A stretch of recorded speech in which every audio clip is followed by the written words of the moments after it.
Live, ladies and gentlemen. My name is Garen Peyton. Obviously, if you're on my Facebook Live, you should know that. We're just gonna have a little conversation about how, what we do, who we are, and what we've done this last year, and what we want to do in this next upcoming year, in this next decade. So, I hope you enjoy. Yeah, it's having fun. Yeah, so, I'm Jake Weibel, by the way. All right. Jake, since it's my Facebook Live, yes, you are going to start. Tell me who you are. Tell me what you want to do. All right. Tell me what you believe in. Let's start this off right. Yeah, let's do this. So yeah, I'm Jake Weibel. I am currently running 2 LLCs right now. The first one is it's a board game company, so it's called Tech Tight Games LLC, and I launched this company back in summer. And it's basically, I'm going to be launching a board game in the next few months on a Kickstarter and everything, and it's kind of my baby. Like, that's the thing I'm most excited about right now. The other company is the clothing company, and it's called Raining Diamonds LLC. So that one's more just like a fun project. Mm-hmm. I'm really just doing it just because it's just something to try out, learn how the whole like marketing aspect works, and fulfillment and customer service and whatnot. So hopefully that one does well as well, but it's not like my main priority right now. Mm-hmm. So, but I'm going to be doing those 2 as much as I can. My goal is to quit my day job, like I think all of us really want to do. Yes, amen, amen. Yeah. So amen, amen. So that's for me. That's kind of my thing. Is the 2 LLCs and then a day job I don't really care about. But as far as me as a person, I have definitely entrepreneur in my blood, and I see it in people too. And I see the people who want. That's kind of why I reached out to you originally. Was that I knew that there's kind of that spark where it's like you have stuff that you want to be doing, and it's more beyond this just normal life that everyone lives. And yeah, it's fun to have fun every weekend, but at the same time, like, we got goals. So, yes, amen. But yeah, I'm really glad we're doing this, by the way. Yeah, me too. I the first time that we met, the first time I walked through this door, we were planning to go out. We were planning to have a good time. We were planning to do and talk to people. I think what's cool about Seattle is the networking aspect of it. So when we jump out, it's like we can meet people, see people just like we met each other. Mm-hmm. And once we hit that, like once the ball hits the ground and it starts to roll like we did. Like the first time I walked in, you was like, who's this guy? I believe in him. Let's get the ball rolling. Yeah. And so those questions start to get asked. And sometimes you jump into a room and you're just like, I don't even know if I should even be here. Mm-hmm. Which kind of pushes people away from actually wanting to jump into the scene sometimes. I know a lot of people who are so talented, have so much potential, but they don't want to come out and deal with that kind of, right. Let's get drunk, let's turn up, let's do all these things. They don't want to deal with that vibe. Yeah. But like, and I don't mean to toot your horn, I'm just saying with people like yourself, it's like when somebody walks in and they got that potential and they got that vibe and you see it, you got to jump on it. Mm-hmm. You got to see, how can I be of some assistance to you, and how can you be of some assistance to me? We're getting to that point in life where we can all help each other. You know what I'm saying? We're not trying to flex on nobody. We're not trying to be nobody, better than anybody. It's like, how can I help you? Yeah. How can I be of some assistance to you? How can I be, and people will always want to be friends, but how can I be your partner?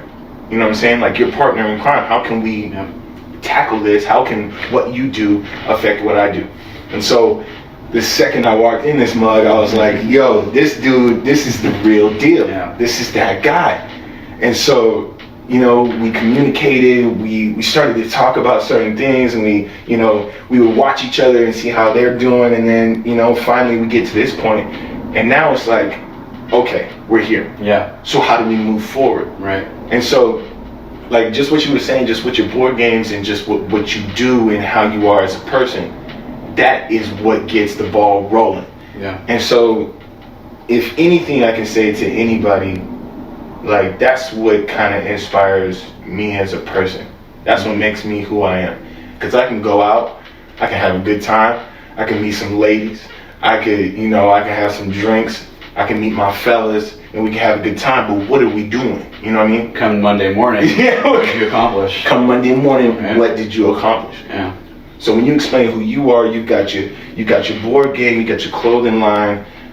You said something about how you wanted to change the way that people kind of dressed. What was you? Right. Yeah. So we kind of brushed it out a little bit earlier, but so my whole thing with the clothing line, yeah, it's a fun project. But really, what I'm trying to do is I'm trying to vision the next future style. Right. My whole theme is what's the next look, and I try to appreciate not just female but male clothing too, because I think you and I know very well that when we go into any type of clothing store, it's 70% women's sections and then Entirely. 30% men's, Right. and you kind of feel left out. And I get it. It's because with the old brick and mortar, demographics, it's that mostly women shop. But I think as we kind of move further into the future, and especially the online sales, I think that men care a little more about dressing well and shopping around, stuff like that. I mean, obviously you dress well, and I mean, I'm going to say all my friends dress well. So, That's very true. Because it's Seattle, we all care about style and art and all that stuff. Right. But there's a whole world out there that's online shopping, and I think we can kind of bury a lot of the oversaturated looks that everyone's wearing, and just kind of jump into the new styles and stuff. So my thing is, like, I really want to figure out that whole machine of what it's like to run a clothing store online. So it's just a fun thing to do, and I hope that people buy things, but I'm not going to push that. Right. But yeah, that's kind of where I'm at with that business. Cool. Definitely. Cool. Well, Yeah. I mean, So I want to hear your stuff, though. I want to hear about you a little bit.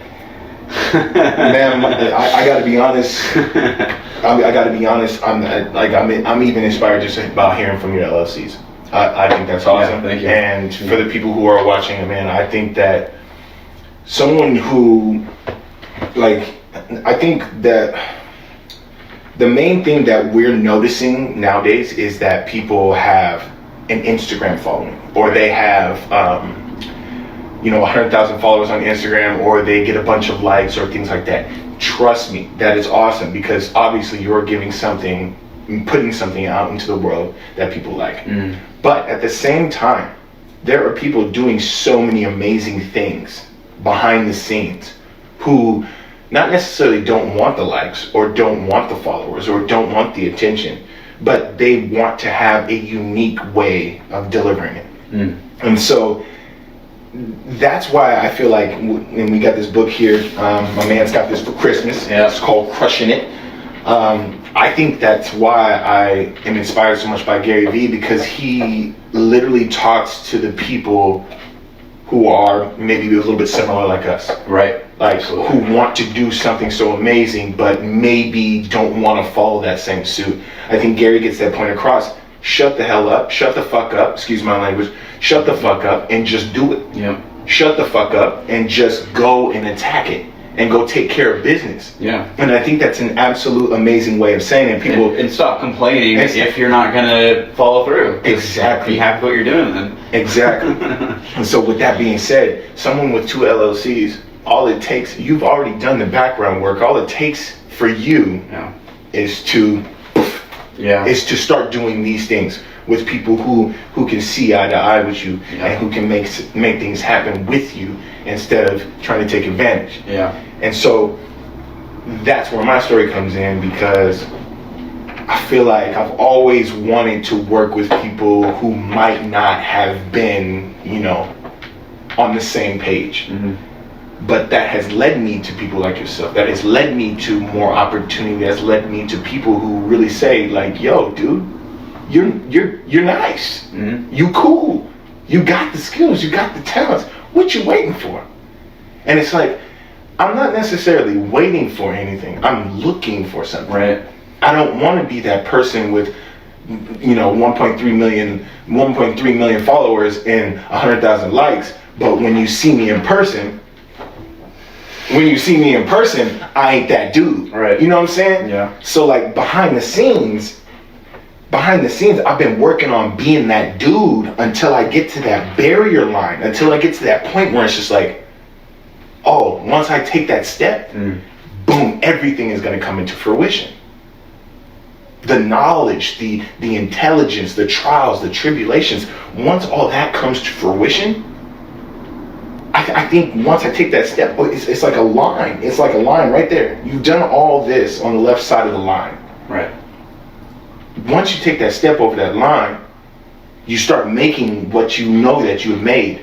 Once you start creating what you know you've already created, it's going to be that easy to make that step over that line. Absolutely. And I want people to understand, like, don't be discouraged by your failures. I mean, which everybody else has said too as well. But like, I'm a walking vessel. I'm a walking proof. And just like yourself, you're walking proof. You got your LLCs. You got your shit going down. You got your things going down now. And I think in this decade, for a lot of people, not just us, we gonna make that step over that line. And I want to say something about failures too. Yeah. I have no problem with failures. If anything, failing shows you how to succeed. Because you have to fail to learn how to succeed. Absolutely. So I embrace failure. I don't like when people get discouraged about that. It's like, no, you're practicing. Right. It's fine. You got to learn, right? Absolutely. And I really just think if we're still on the topic of who we are and what we believe in, I guess you could say, I think that's it.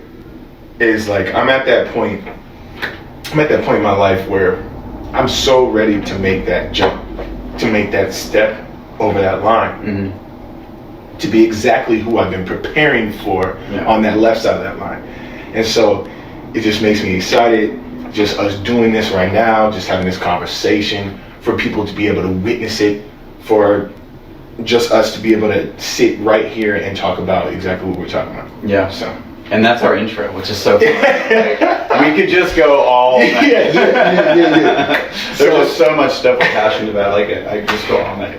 So I want to know a little bit, like, how you got started.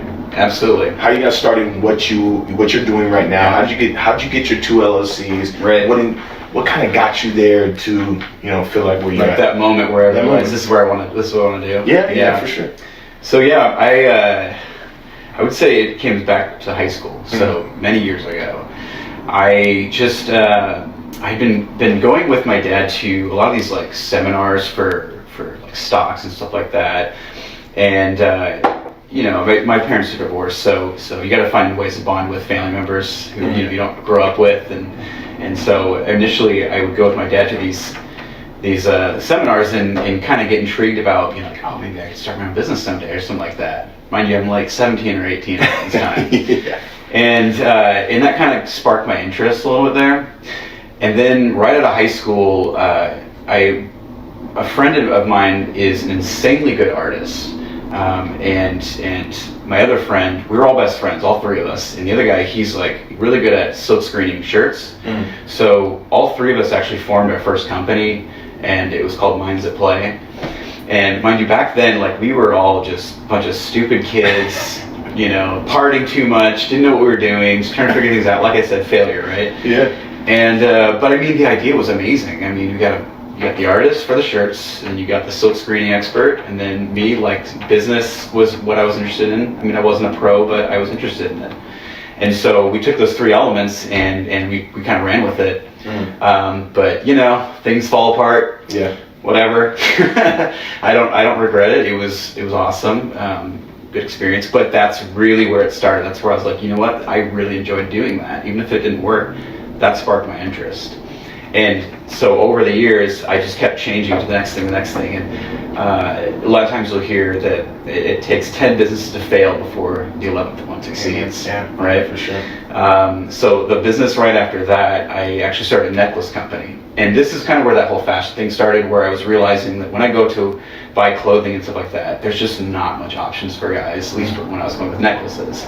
So I was like, you know what, I'm just gonna start a necklace company. So I would go shop around and find all the different types of necklaces I thought were super cool, and then I would buy all the supplies, and I would actually like learn how to do jewelry and stuff. So I have a whole kit and everything. It's down there behind you. And I made just a whole bunch of stock, and so I started keeping inventory and everything, and then I didn't know what I was doing, but it was a learning experience, and I was on Etsy. I made some sales. Okay. I even went to the Fremont Sunday Market. This is in Seattle, so Fremont Sunday Market, and I had a booth there, and so I think I broke even. It was just intense though. I would get up at like 6 a.m.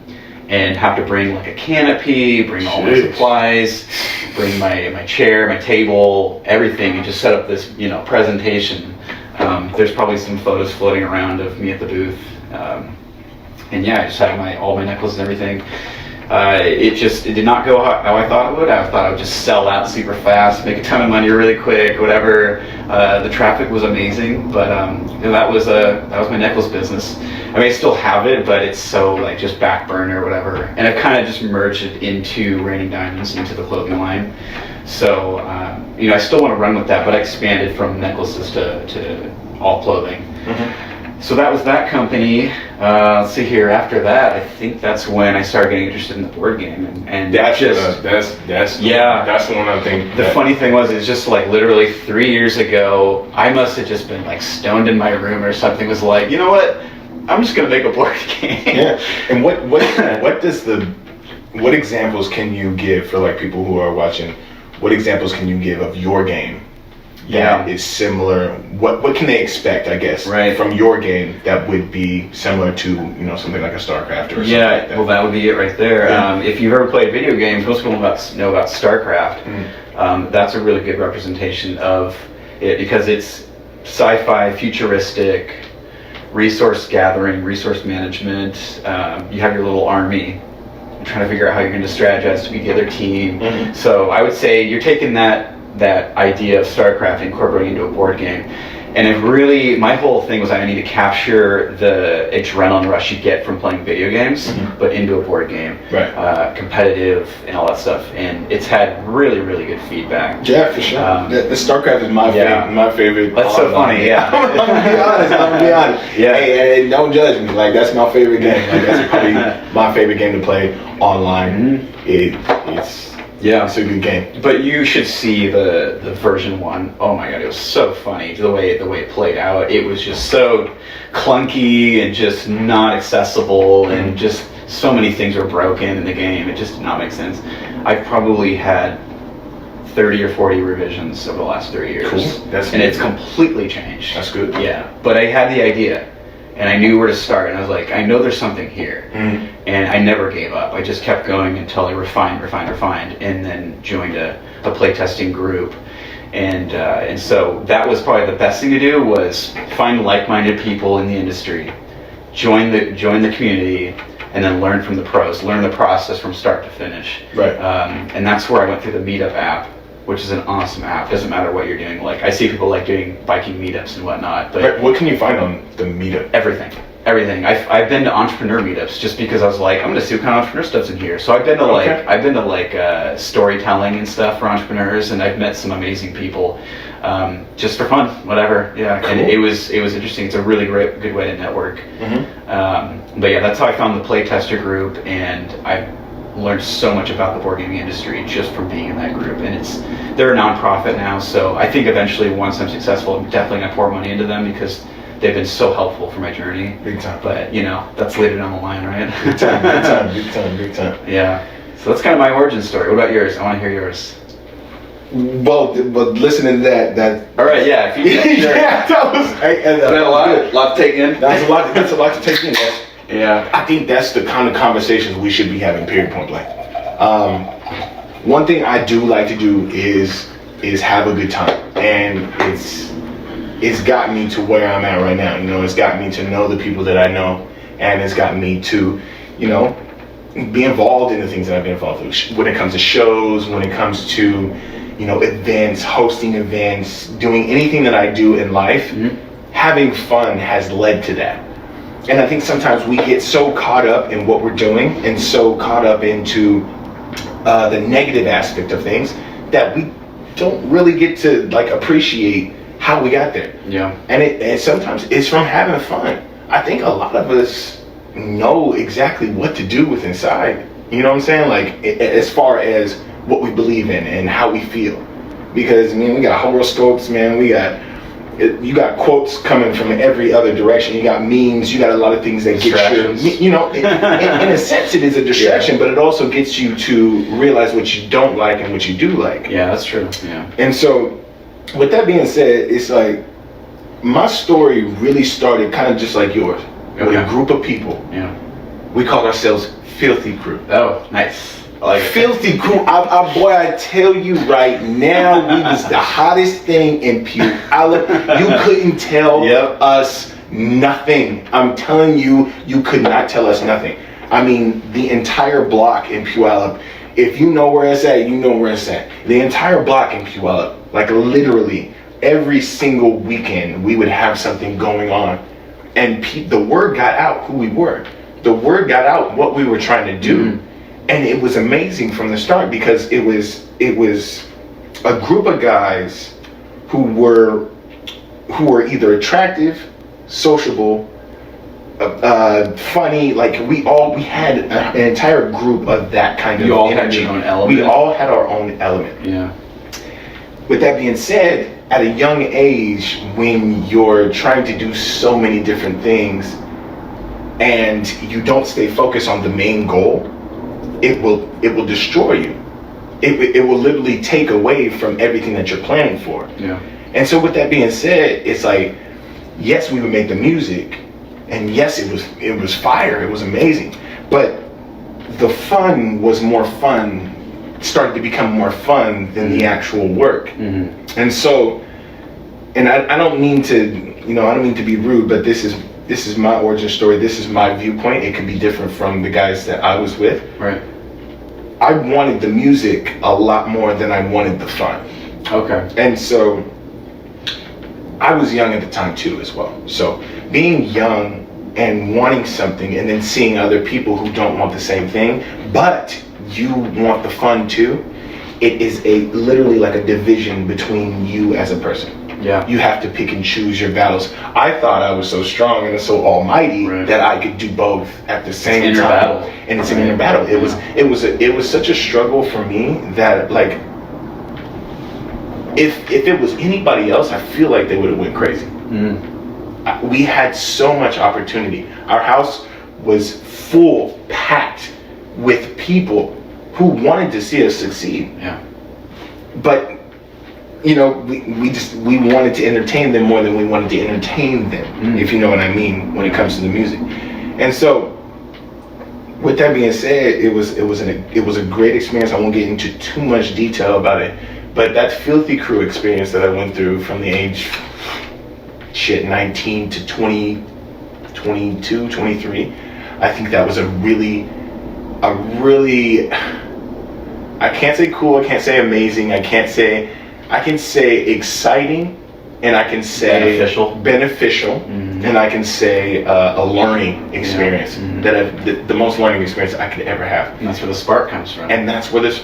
Yeah. I think the spark literally came from that. Yeah.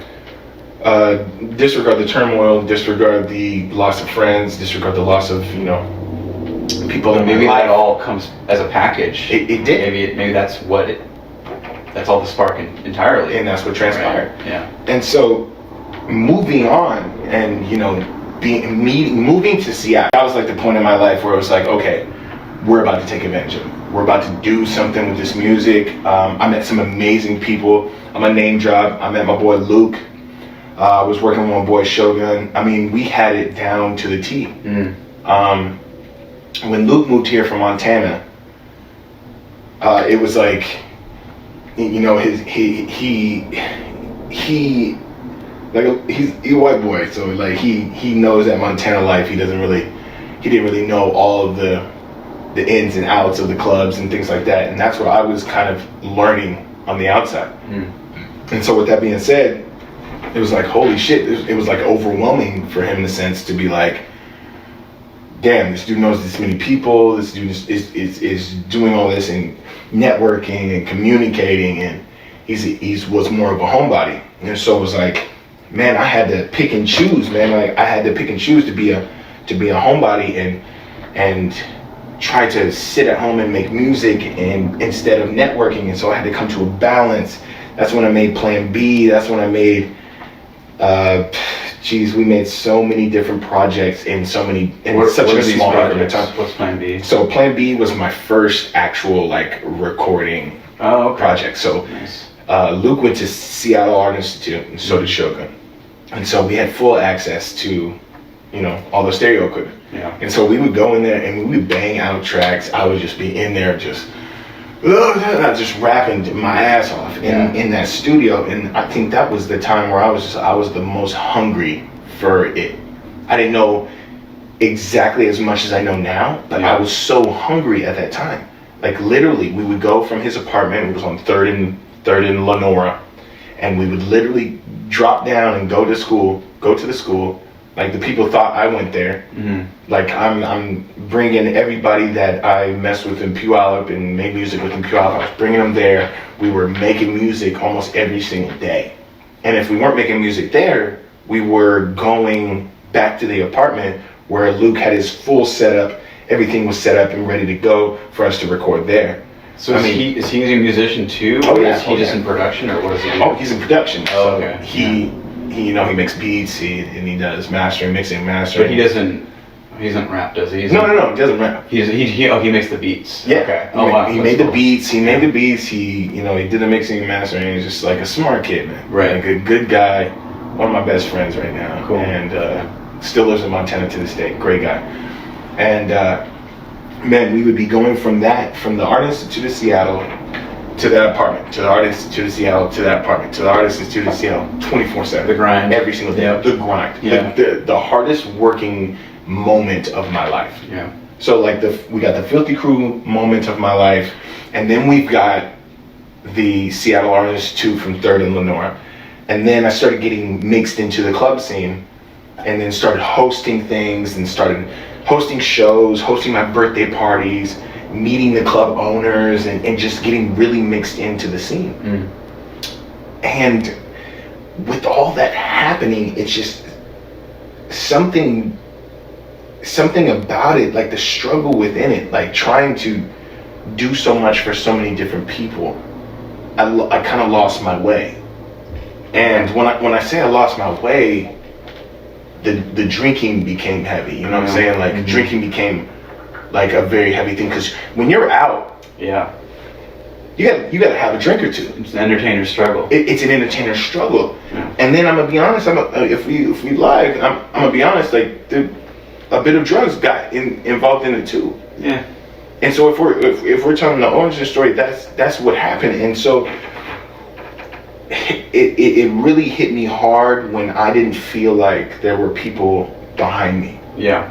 There were people who supported me, but there weren't people behind me or right beside me. If you're not behind me or right beside me, then what are we doing? Like why are we doing that? If we're not on the same wavelength, if we're not trying to push this thing forward, then what are we doing? We need a mission. We need a mission. Yeah. We need a goal. We need to work with what we have. Yeah. And so I think within that, I'm a fighter. So I'll never succumb to what people may think about. I fight every single day to make sure that I'm making the best quality of work that I got. And so at that time, even if I'm wrong, at that time I felt like I wasn't getting the help from the people who were sitting right beside me. Mm. And so I started the turmoil. I started to go through a lot of things. I started to doubt myself. And when you start to doubt yourself in this game, and I'm trying to be honest to you guys as much as I can, when you doubt yourself in this game, like you can't succeed. It's impossible. Like you literally have to be in a happy medium that is very, very, very, it's a very small, non-open window. You have to literally break and shatter the window in order to get into that motherfucker. Once you get in there and you're content in there, no matter what your circumstances are, I think you will succeed. That's your flow channel. That's your flow channel. Yeah. Because if you dwell on your successes, you dwell on your lows, or if you dwell too much on your highs, you'll never be humble enough, or you'll never be grateful enough. Mm. And so being in that middle at that time of my life, it was just impossible. Yeah, that flow channel is important. I think whatever you're doing, because what that really is that you're constantly pushing, progressing yourself in right in the middle where it's still productive and you're still getting things done, but you're not going too hard, because what happens is you burn yourself out, right? And you get overwhelmed, anxiety, or just too hard or whatever, and that makes you crash. Right. And then the opposite is if you're not trying hard enough, you just get bored. You feel like you're not pushing yourself, and yeah, that's what that is. That flow channel. You just stay in the middle where you feel like you're getting things done every day, and there's that natural progression. Absolutely. Right? Yeah. Can't disagree with that. Yeah. So from that 23 to when I got to Seattle, and that 23 to that about 26, 27, that's when I really it was literally the biggest roller coaster. Actually, 23 to 25 was the hardest working time of my life. 23 to 26, hardest working time of my life. I don't think I ever worked hard to try to accomplish a goal. And this is with your career. And this is what I do. This was my music. This was just music, actually, solely. 26, 28, where I'm at right now. That's where I really just took a break. My last song that I put out for people was at the age of 26. Okay. And it was called Man on the Moon. Okay. And I really felt like that man on the moon from my own mistakes and from just not having the people around me like myself. I pushed away family, I pushed away friends, I pushed away family, but in that whole, I pushed away toxic people as well. Okay, yeah, that's the cleanse, yeah. And that's the cleanse, but in that cleanse, I pushed away family and I pushed away friends as well. And that right there was, it's the most lonely time of my life. Oh yeah, well that's the thing, and that's one thing I want to reflect on too, is that when you are kind of self-made, and that's like what you're trying to do is pursue your passion, your career, you start to realize how lonely it is. Right. Because people around you, for the most part, they don't have the same goals. They don't have the same, ideas of what they want to do with their lives. And you really do feel alone. And that's one reason why I would say I reached out to you, is because I sensed that you had things you wanted to do. And it's so nice when you can find like-minded people, which is why we're doing this, is because you don't feel so alone. Because it is a struggle, and we're on our journey right now. Right. And it should be fun, and you should have the people around you that are also on their own journeys too. Right. And I really wish your friend could have made it, because I would love to hear his passion, and just that we're all, we have our own thing that we're doing, and we're all pushing as individuals, but you want to find people who understand the struggle. Right. Yeah. Absolutely. And so just to wrap up the origin, we're here now, and at this point in time, I've got 2 albums completely written. Nice. Yeah. Good. Like completely written with. Everything is done. This is current stuff? This is current things that I've done in the last 2 years. 2 albums completely written and 3 EPs that I've completely written. I'm at this point where 2020, I want to release every single thing that I got. I want to give it all. Yeah. I want to give it all to the people who have been supporting me and have never stopped. And I want to give it all to the people who have doubted me. And literally who have said from the jump that this is never going to happen. Mm-hmm. And sometimes it's family.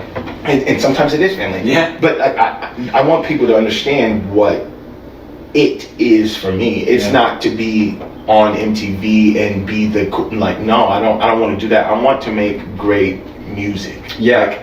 Great music. Yeah. That's where it should always be, is it's not about what your end goal is. Right. It's about what you want to do that makes you happy. Absolutely. And how you want to share that with the world. Absolutely. And naturally, people are going to gravitate towards it. True. And wherever that medium is. Yeah, for sure. And so 2020, man, that's what I want for this decade, for this next whole decade, man. I'm a late bloomer, and I'm always gonna stay young. And I'm always, yeah, you know what I'm saying? I feel like I'm always gonna be young. I'm always gonna be active. I'm always gonna be, active. I'm always gonna be moving. Can't have idle hands. Right? Can't. Yeah. And so this year is going to be that year. And if anybody else feels that same way, then let's move. Yeah. If you and I feel that same way, 2020 got to be that year to move forward, to propel, to excel, to be great, to be amazing, and to take that step. Like I was saying before, jumping over that line and making next step. So. Yep. Yeah. Yeah, man. Origin stories, man. Oh, That's it right there. Yes, man. I'm so crazy. It's so crazy that whole thing stopped at the time. But so we got the struggles out the way. We got the experiences out of the way.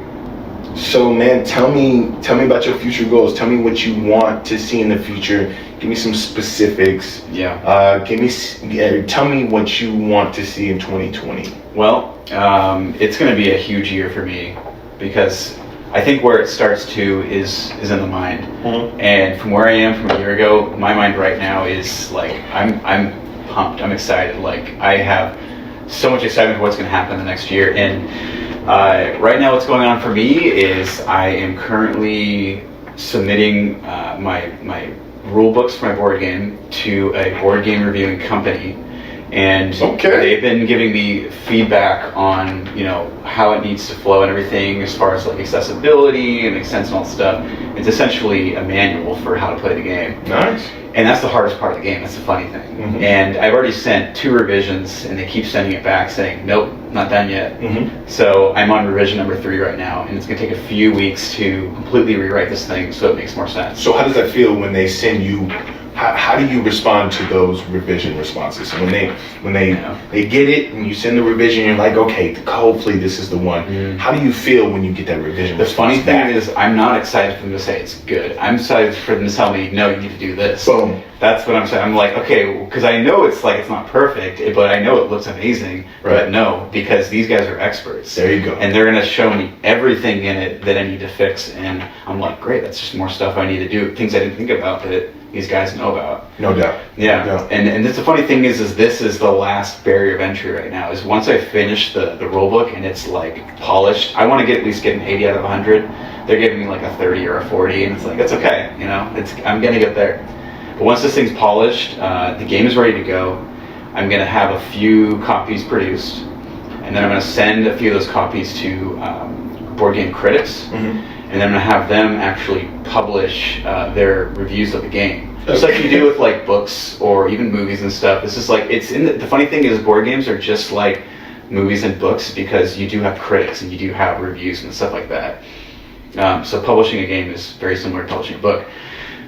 So once they give those reviews back, I'm going to be publishing the reviews with my Kickstarter. That way I have some kind of validation and backing from official people who are experienced and say, yes, we endorse this game, we know it's good.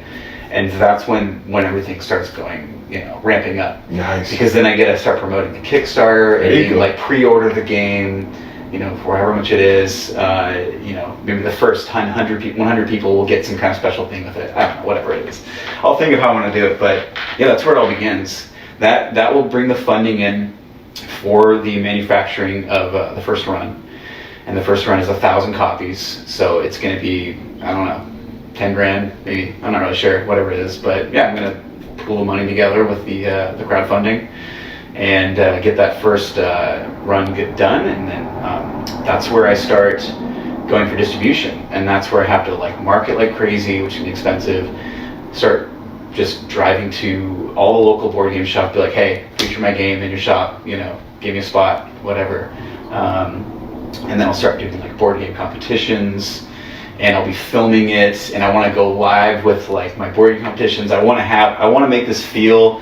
This sounds crazy. I want to make it feel like UFC a little bit. Yeah. Like I want it intense. Yeah. Battles happening live on video of people just like, oh, I wouldn't have done that move. Like, yes, and announcers, whatnot. Oh yeah, it's gonna be fun. No doubt. So I'm really pushing the video game esports kind of aspect for board games. But yeah, that's just my whole vision for the board game right now. Cool. But that's what's happening the next year. That's just the next year. That's the funny thing. Cool. And then, of course, the clothing company, which is my other side business, that's just going to be, just learning how to market, learning how to make better product pages, learning how to work with influencers and stuff like that, which I tried a little bit. There's a lot of scammers out there. Just be careful with influencers. And just, research, refine. One thing that I would say is that, like, if you don't have funding to put into something like marketing, whatever, you have research. That's your option. Right, If you don't have the money, you very have true. the time to go research and learn the mechanics yourself. You're not going to pay someone else to do it. Learn it yourself. Right. And that's with whatever your passion is. Absolutely. So yeah, when those two things pick up, I really hope that at least the clothing shop will pull in revenue right away, and then I really want to quit my job. Yeah. But I have to be Man, I have to be respectful. This is one thing too people don't realize is like someone like Damon John, who's the guy who started FUBU. He worked at Red Lobster for 5 years while he launched FUBU. So he had FUBU launched. He was working there while the company was generating a ton of revenue throughout the 5 years, like exponential. And eventually after 5 years, he's like, the only reason why I quit is because I ran out of time. Not because the money wasn't, whatever. He didn't care about that. Right. The fact is that he needed the time now. So I'm really hoping I get my Damon John story where I can be like, I just don't have time anymore to be at my 9 to 5. Perfect, man. Yeah. Cool. That's my hustle for the year. Cool. Man, that perfect. That's perfect. Yeah. That's perfect. You don't know, like, people gotta understand, that's what inspires other people. It's to see stories that are similar to yours, and then boom, just like your story right there. I hope that inspires other people, but it inspires me. And we're the ones sitting here, trying to project that out to other people while we're doing our own thing. Anybody can speak their story, anybody can tell their story, but when it comes like that, that's genuine. That's heartfelt, you know what I'm saying? Like, that means something. There's a lot of people who do things that don't have too much meaning. They're just doing it so they can make some kind of profit. You're doing it because this is what you love to do. You're doing it because you actually care about what you're doing. I'm happy. And you're happy that you want to accomplish those goals. I think that's the difference. And I think that people that think like you, and the people that think like myself, people that think like ourselves, you're gonna succeed.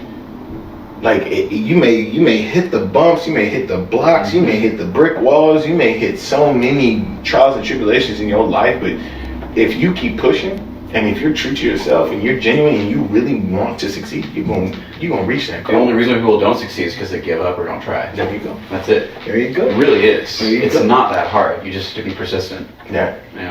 Absolutely. So for me, 2020, like I said, man, I've got so much music written. I've written 160 plus songs in the last 2 years, and quality songs that I could literally like produce and master right now. But with me, I'm really psychological. Like, I think that everything that I've done, like I said, and I'll keep coming back to this, everything that I've done on the left side of this line is leading me up to make that one step over to where everything that I have done and I've worked, that I've done behind closed doors, the motivation that I've spoken, the people who I try to inspire, the people who I try to be my realist around, I think all that is coming to fruition, and I just need to make that step. So for 2020, it's just making that step. The music is already there. The ideas are already there. The skits, the screenplays, the product is already there. It was just me and who I am inside that needed to be worked on. There was a lot of things that I had to prove to a lot of people to let them know that this is not a joke. Everybody wants to be a rapper. Everybody wants to be a screenplay. Everybody wants to be something. But it's what you do along that journey that gets it to be honest, gets it to be genuine. And a lot of people, I feel like I had to prove that too. And then people say, oh, you don't have to prove anything to anybody, just be yourself. No, that's not how I work. That's just not how I operate, because I would want somebody to prove it to me.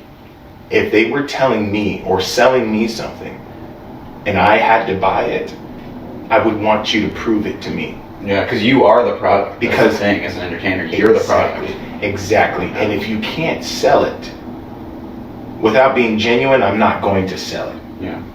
So I worked my ass off in these last 2 years to be as genuine as I could, to be as real as I could, to be as raw as I could. And I think I'm to that point where it's like, boom, 2020, we gon' display what I've worked on. I got a project, it's called 2020 Vision, that is going to be released. I've got a project that's called Life of Pay that is going to be released. It's going to give you a manuscript of my entire life. Oh, cool. And I think that it needs to be heard. Like, it needs to be heard. I've started writing a book of myself. It's called Life of Pay as well. There's so many things that I want to accomplish, and there's so many apologies I want to make, and there's so many, attacks I want to make too as well. Not necessarily attacks in a bad way, but Criticisms. It's criticisms that I need to get across, because there's a mind up here, and there's a heart in here, and it's something that I want to show. It's something that I believe in. It's something that I have passion with. And in 2020, I just want it to be the best representation of myself. Whether it makes me $1 million or whether it makes me $10, I want it to be the best representation of myself. I want it to be the realest thing that I've ever done. And I think with how I have it scripted, with how I have it written, with the ideas that I have coming, it's going to be just that. And I'm excited. I'm overwhelmed. I'm excited. I feel comfortable with myself, and I feel ready to go. And so 2020's got so much in store. And I hope that, you and I continue to, do things like this. Yeah. And hopefully, at the end of the year, even 6 months in the year, 3 months in the year, maybe do it 4 times a year. Oh, so yeah. Just to recap, just to get people to understand where it comes from. Just to let them know that, hey, we ain't playing no games. Yeah. It's not a joke. And then at the end of 2020, when we jump into 2021, we'll be able to sit in maybe the same spot, or maybe a spot even better. That's totally fine. You know what I'm saying? You know what I'm saying? Like, maybe it could be a mansion, it could be a condo, it could be something, but the minds are what matter, though. The minds are what matter. Yeah. And I think more minds will come too. They'll gravitate towards this because I think this is a fun thing to do. Absolutely. And if you're passionate about something, I want to hear about it, right? Absolutely.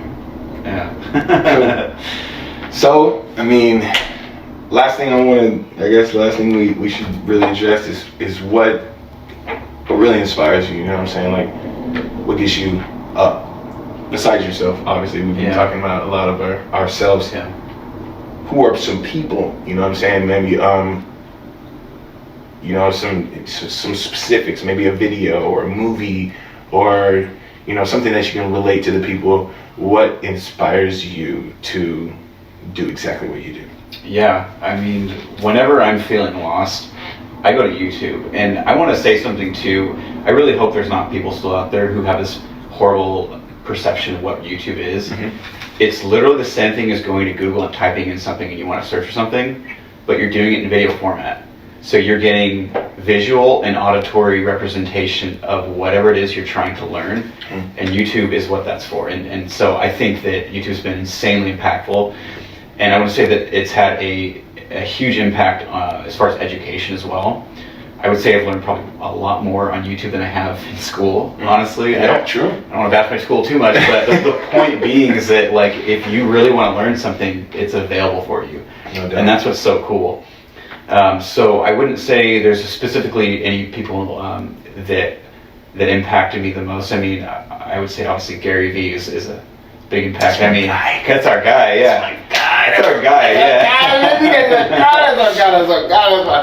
Yeah, I'd have to mention him, and we have to pay our respects, because the key that makes the reason why he's different than anybody else is because he shows it from a loving nature. He's not trying to be like, hey, look, he's not trying to be like, look how much money I have, and if you're successful like me, you can have it too. No. He's pretty much just like, just be genuine, love yourself, love everyone, whatever. And that's what I think is so amazing.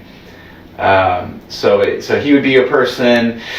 It's hard to say family members. Like, I don't want to bash on family, but really they have their own things. Like my mom is an entrepreneur. She is a small business owner. She runs a piano studio and teaches piano to all types of people, young, old, even autistic, special needs, all that stuff. So, I commend her for running a business. But she's been more interested in what I'm doing because she wants to know, like, okay, how do I do this stuff? Because she sees that I'm the one who's driven for figuring out the whole new age formatting for being an entrepreneur. Right. My dad was an inventor. He invented 2 things and he works at Boeing, and he's about to retire, and it's like he's an engineer. I would say he's a engineer at Boeing first, and then inventor second. Right. There was a time when he was very passionate about inventing, and like, you know, I love him to death, but I feel like he got scared.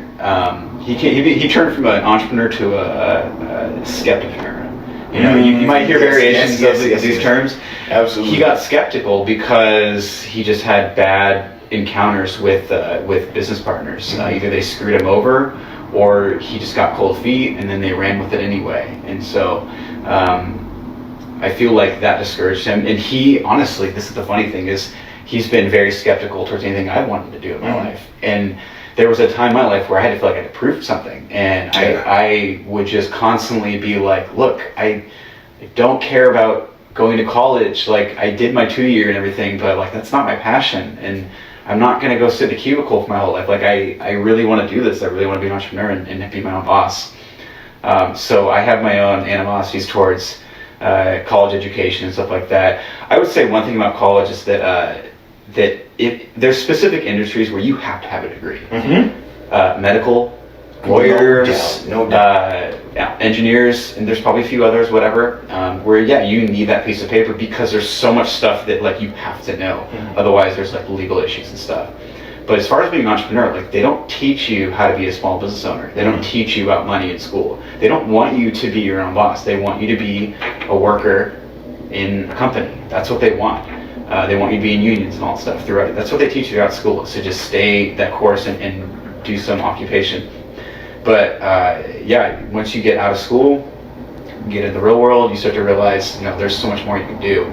And with the technology today, I feel like we're making a lot of industries obsolete. They teach you in school. And you can be your own boss, whatever it is you love doing, you know, and you can figure out a way to monetize it and have a real life.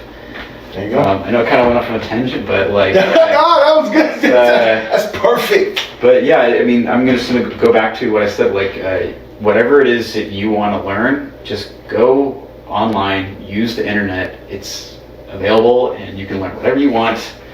Anytime you're feeling lost, research, learn, constantly feed yourself knowledge. That's what I do every day, is just constantly learn. I put in 3 to 8 hours a day of just feeding myself new knowledge because I'm addicted to learning and progressing and the hustle and the grind every day. It's fun. I love it. That's my video game. Like I said, I stopped playing video games, and now life is my game. Like, it's like I want to strategize and beat this. Yes. That's what it is. Amen. Like, that's real. That's you don't get no better than that. You don't get no better than that. Man, my inspiration is my mom and my brother, and I'll keep it short and sweet.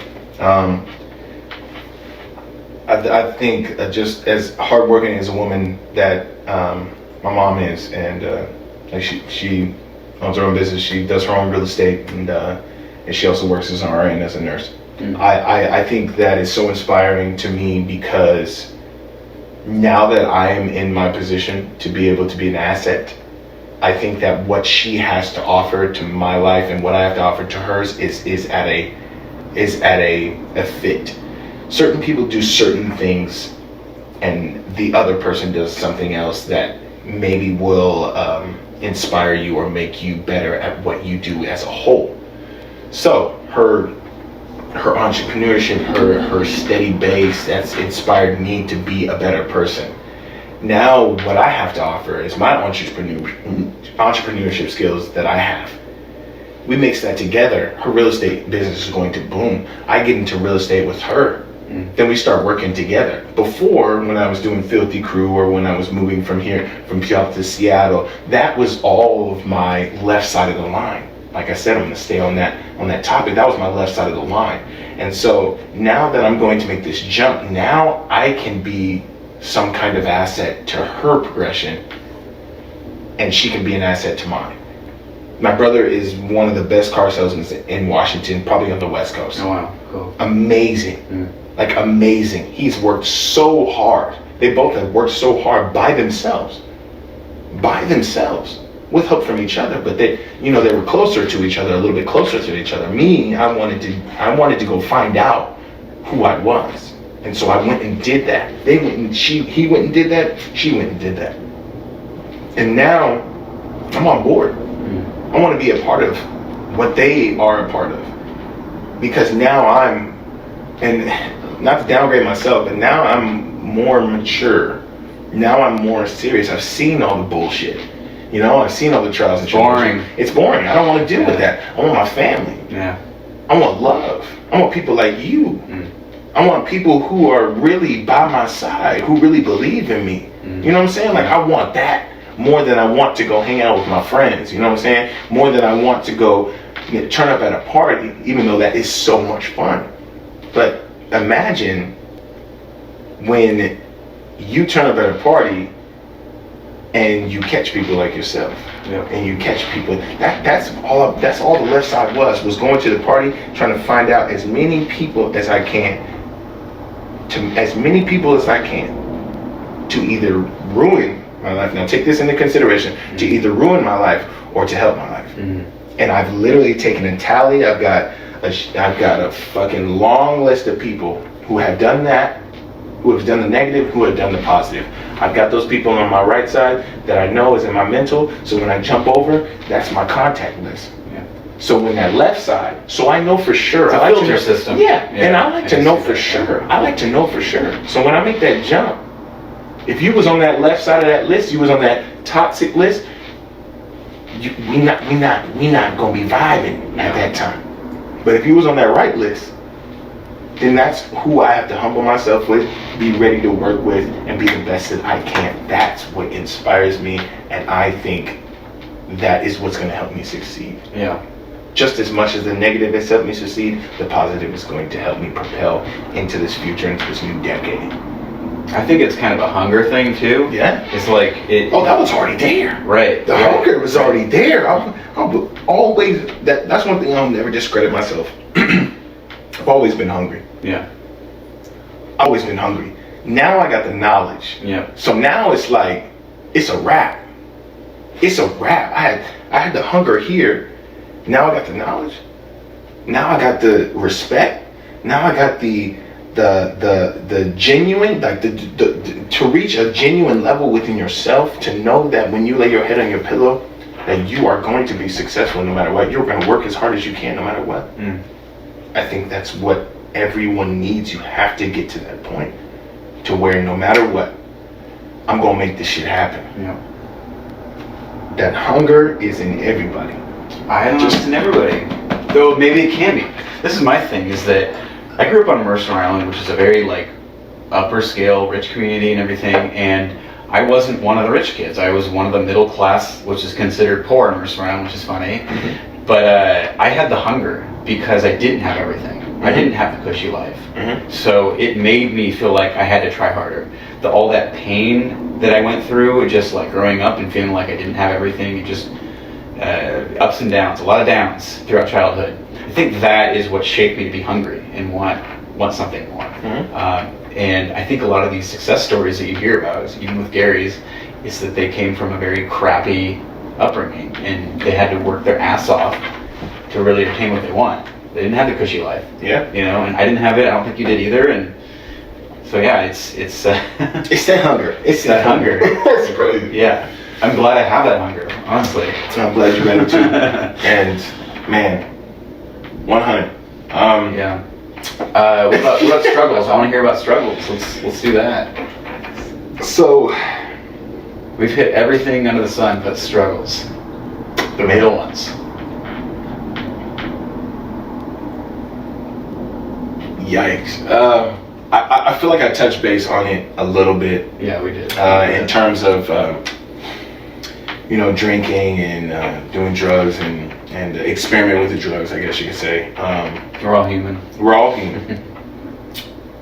I think one of my biggest struggles is pushing too hard on people who are not like me.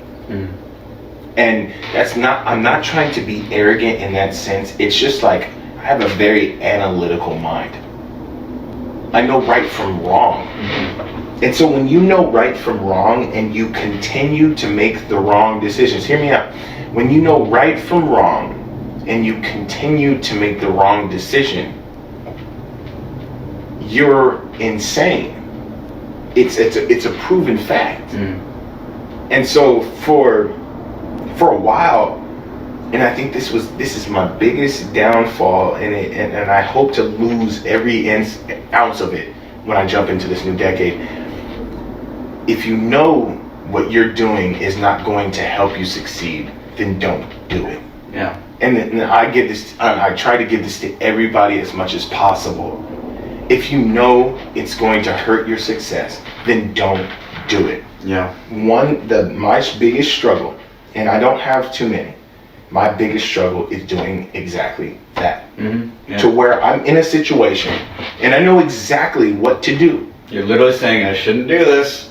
But it's more than saying I shouldn't do it. It's like literally knowing the entire platform of the night. Yeah.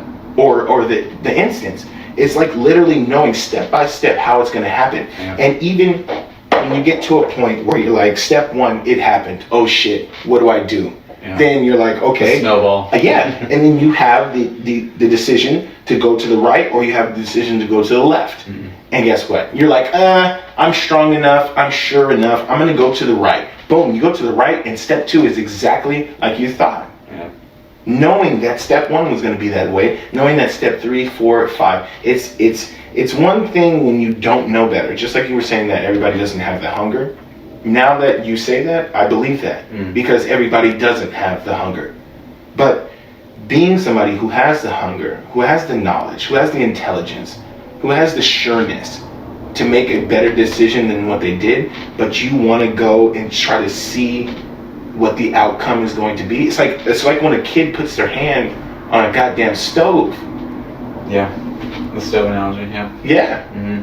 But like being a grown person and being understanding of your life and what you need to do, and you continue to put your hand on the stove, that's insanity. Yeah. And so that's what I struggled with for a very long time. Yeah. Even with I could wake up the next day and be like, okay, boom, I'm back to my work regimen. I'm back to who I am. But at that time, I just wanted to play with fire. Right. And so it's not that I am insane, but if you continue to do it, you're just never going to get to where you want to go.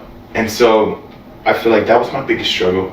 I want to exclude that from my life entirely. I want to make the right decisions when I know that I can. When I know that I'm supposed to. And not, not try to confuse myself with, hey, this can happen with this outcome. I know the probability is 27% and then 73. You know what I'm saying? So if I know that 73% is over 27, then I should probably take the 73% rather than the 27. Yeah. But then again, sometimes that 27% has got me into a situation where I'm figuring out more about myself. But now that I'm here, I know about myself as much as possible. 73% has got to be taken more than the 27. You don't get too many opportunities. And so I hope I can relate to some people in that sense, because literally that has been my struggle, is taking the 27 instead of the 73. And so that means a lot to me. Okay. And I think that I don't have to list any other struggles. I think that's the one right there. And if anybody knows me that's listening, they know that they can see that within me. I think that's entirely relatable, because I think what you're boiling that down to is self-control. Yeah. Because we all know like what our priorities should be. Do we all know though? Maybe we don't. Maybe we don't. Just like the hunger. Do we all know? Right. But that's why I made it so specific, and I don't mean to cut you off. That's why I made it so specific, is because I don't feel like everybody knows the right from wrong. I think people are just literally out there playing ghost. Yeah. I don't mean to set myself apart from anybody else, but like when I make bad decisions, I'm pretty aware of my bad decision making. And that's worse than somebody who does know. Yeah. Or who doesn't know, excuse me. Right. That's self-control. Yeah. It is, but I think we get to a point where we can actually train our self-control. Boom. And it takes a while. Being under the influence of alcohol, things like that, makes it harder, obviously. But it's a video game to me. I look at everything in terms of, I have to. I look at all, it's a strategy game. For sure. Right now my brain is a strategy game. For sure. I work out constantly, like 4 or 5 days a week. I take brain supplements, which is just literally just tons of items or whatever it is, just feeding my brain. I don't do drugs anymore. I mean, I drink on occasion. Like, I stopped doing cannabis a year ago because it's like a fun new game for me, I guess. It's like, I want to see what happens when I can accelerate my brain. And it's fun. It's a weird way to say it. It's like a drug. It's like limitless. It is limitless. That's the crazy thing. It feels like limitless. Yeah. Like, I remember things insanely better now. Yeah. I care way more about like everything going on around me. Like, right now I'm trying a new fun diet, dopamine detoxing, where you literally try and deprive yourself of dopamine releases, because there's been studies showing that when you deprive yourself of dopamine release, it causes you to be more creative. Right. This is the crazy thing. So like when you find yourself picking your phone 30 times a day and you don't know why you're looking at your phone, you're like scrolling, you're like, okay, this is stupid, whatever. What you're doing, that's the dopamine release, little spurts of it. Porn is another thing. It's a dopamine release. I don't watch porn. Video games. I stopped playing video games. Same thing, dopamine release. So I just kept cutting all these things out and trying to intentionally do a sensory deprivation so that it would cause me to be more creative, and it has, and more social. The funny thing is, it's made me way more social and want to talk to people like that. If you ever find yourself in a social setting and you just have no will to talk, it's probably because your dopamine's dopamine depleted. Yes. If you have no will to get up physically, just you're just like, I don't feel like getting up, but I should. Same thing, dopamine release. That's what it is. Dopamine drives your will to want to go do things and be creative and be social and all that stuff. So again, that's amazing. Absolutely. Yeah, man.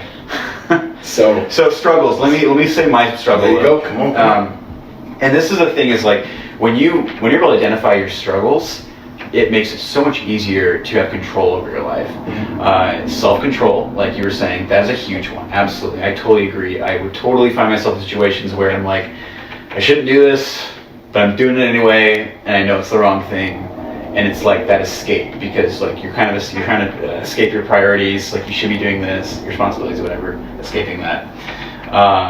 And my biggest thing I would say is self-control is probably one. When I was younger, envy was a huge one.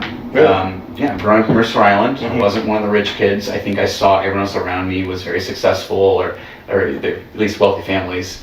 Whether you're a trust fund kid or you got a nice car or whatever it was, I felt like they were so cliquey in my school, and so I had huge envy, because I was like, why don't I have all that? Like, why can't I fit in with everybody around me? Of course, my world is only this big because it's a little island. As soon as I started branching out to Seattle and stuff like that, I started realizing like I'm actually more like everyone else out there.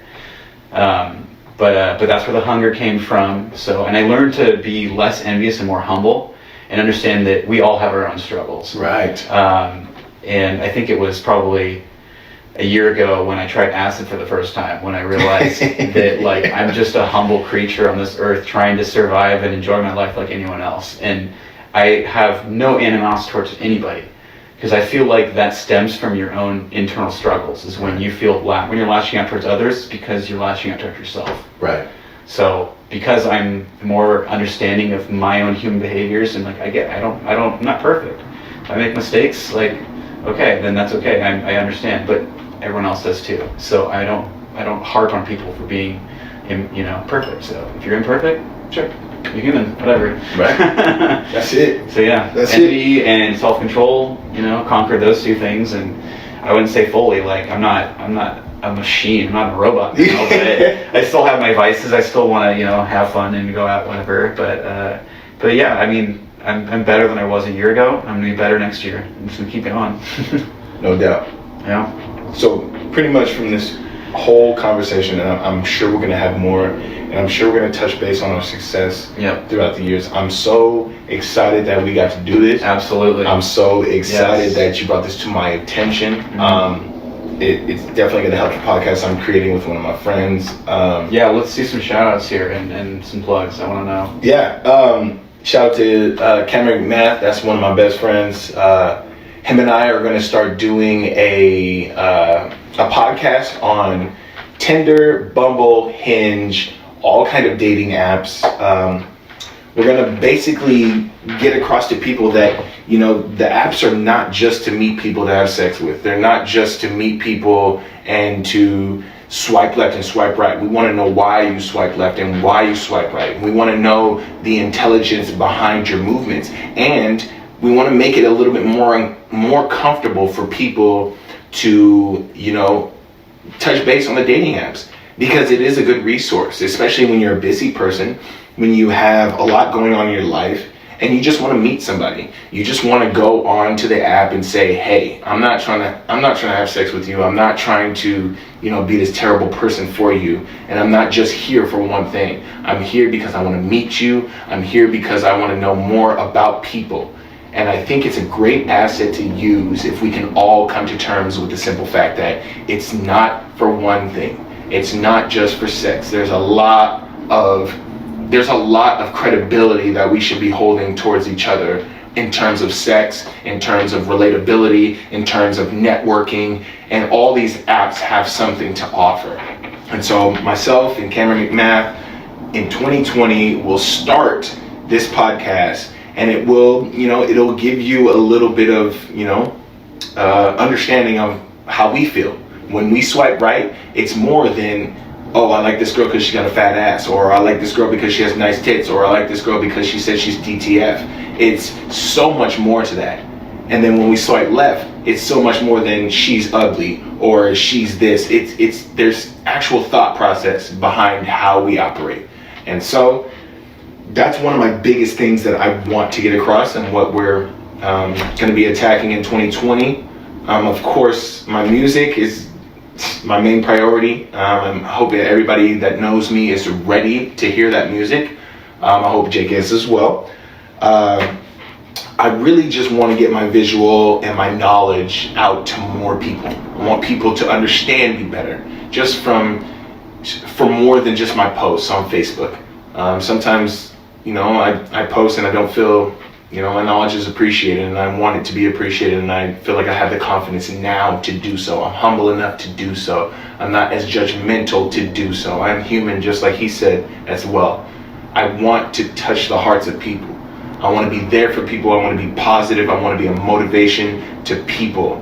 And I want to make sure that we all come together and we can do something for this next decade, because the previous one has been nothing but lessons, trials, and tribulations. Now we need to attack exactly what we feel and how we want to change the world.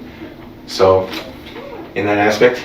Yeah. So, yeah, if you want to find me, it's going to be just at Deep House Jake. You can follow me there. And then from there, you can see my two handles for my two LLCs. They're also on there as well. And y'all know me, I love Peyday. I'm on Instagram, I'm on SoundCloud as WSMFK. If you want to listen to my previous music, I will be putting my music up on there too as well. I'll be putting it on Tidal, I'll be putting it on Spotify, and I will be putting it on iTunes this year as well.